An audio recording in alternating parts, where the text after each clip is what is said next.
Good afternoon, Secretary Salazar, and thank you. I represent Arizona's 1st Congressional District, one of the largest congressional districts in the country. The district is comprised of 26.1 million acres of federal and tribal lands, close to 70% of the total land.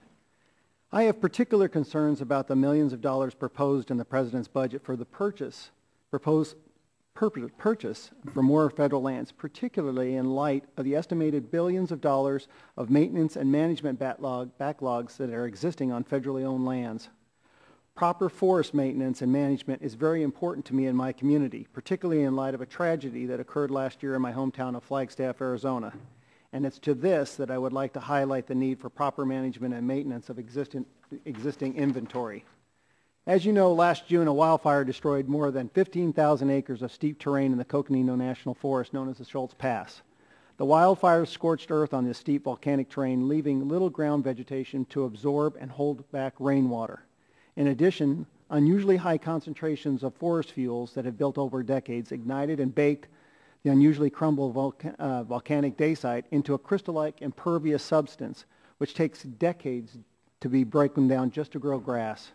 On July 6, 2010, the Forest Service Burn Emergency Response Team issued a report to the residents living near the base of the peaks, stating they would face a constant daily flooding threat from summer monsoon storms, and publicly urged them to purchase flood insurance. 2 weeks later, before insurance could be enacted, nearly 2 inches of rain fell in less than an hour, causing flash flooding to the communities downstream from the Schultz Pass fire. Widespread flooding and debris disrupted and destroyed public infrastructure, damaged approximately 32 homes in the community, and tragically led to the death of a 12-year-old girl. There are some great long-term ideas and projects in the works for maintenance and stewardship of our forests, such as the Forest Restoration Initiative, which works with local communities to manage them, and it's time that we got people back to work. However, my community has an urgent need for short-term protection measures to be implemented before the summer monsoon seasons begin.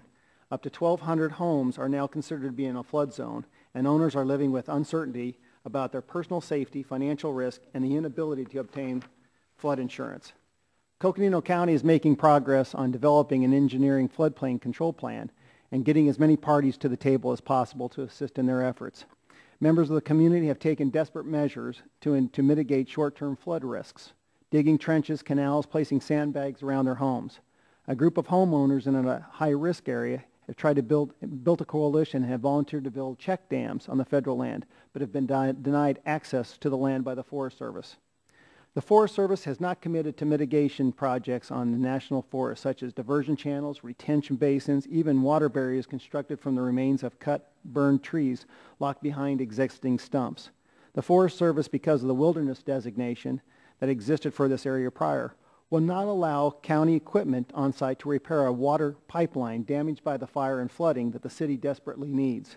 We need your help now. Another disaster could occur if actions are not taken before July, the beginning of the monsoon season. It is critical the Forest Service and other relevant government agencies under your jurisdiction coordinate together and with local communities to expedite the flood protection measures to address the immediate threat posed by the post-fire and floodland conditions. I invite you to join me in Flagstaff at your earliest convenience, and my community will show you the urgency of this situation. We have a pending emergency, and we need your direct assistance. Will you help us?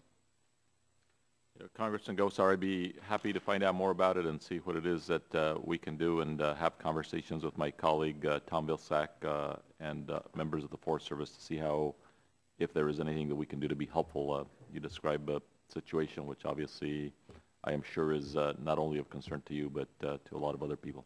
I would look to your earliest response, please.